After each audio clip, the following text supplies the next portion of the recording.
In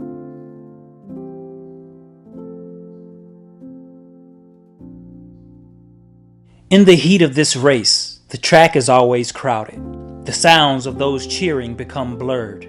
Only the intensity of the competition remains. The animosity of a dream becoming achieved hangs in the balance. Speeding thoughts race of never coming in second. The heart begins to beat louder and louder than it ever has before. The excitement builds towards the race which lies ahead. At this point, the mind becomes clear. The body moves as it has been constantly trained. The crowded track seems to now become less cluttered. The path lying ahead seems to be becoming more clear by the moment. All of the crowds chanting and cheering fades away in the background. Now focused, we realize there is no one else around us. As we run towards our goal on the track which is life, knowing not many will finish, we still continue the fight. We steady race towards our dreams, though they are not always in sight.